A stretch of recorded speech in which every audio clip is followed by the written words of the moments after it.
اسلام آباد high court نے doctor Aafia Siddiqui کی رہائی اور وطن واپسی کی کیس کی سماعت کا تحریری حکم نامہ جاری کر دیا ہے۔ امریکہ میں پاکستانی سفیر نے پاکستان سے گئے سرکاری وفد کے اراکین کانگریس سے ملاقاتوں میں شرکت کیوں نہیں کی، جواب طلب کر لیا گیا۔ وزارت خارجہ کو امریکہ میں پاکستانی سفارت خانے سے موقف لے کر رپورٹ جمع کرانے کا حکم بھی دیا گیا۔ اسی پر بات کریں گے، رضوان قاضی ہمارے ساتھ موجود ہے۔ رضوان قاضی، آگاہ کیجیے گا مزید کیا حکم نامہ جاری کیا گیا ہے؟ اسلام آباد ہائی کورٹ نے ڈاکٹر عافیہ صدیقی کی رہائی اور وطن واپسی کے کیس میں سماعت کا تحریری حکم نامہ جاری کیا ہے اور عدالت نے امریکہ میں پاکستانی سفیر نے پاکستان سے کیے گئے سرکاری وفد کے اراکین سے ملاقاتوں کی شرکت کیوں نہیں کی۔ عدالت نے یہ جواب طلب کیا ہے اور عدالت نے یہ بھی کہا کہ وزارت خارجہ کو امریکہ میں پاکستانی سفارت خانے سے موقف لے کر رپورٹ جمع کرانے کا حکم دیا ہے۔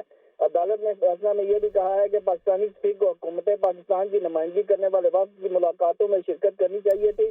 وزیر اعظم اور وزیر خارجہ کے ڈاکٹر عافیہ صدیقی کی اہم کی اپیل دائر ہونے کے بعد بیرون ملک کے دوروں کی تفصیلات بھی عدالت میں جمع کرائی جائیں۔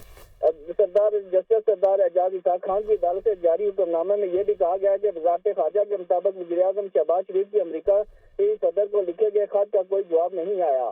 وزارت خارجہ کے مطابق امریکہ میں پاکستانی سفارت خانہ کے وفد نے امریکہ میں موجودگی کے دوران کیا کردار ادا کیا اور عدالت نے کہا بہت شکریہ رضوان قاضی، آپ ہمیں آگاہ کر رہے تھے۔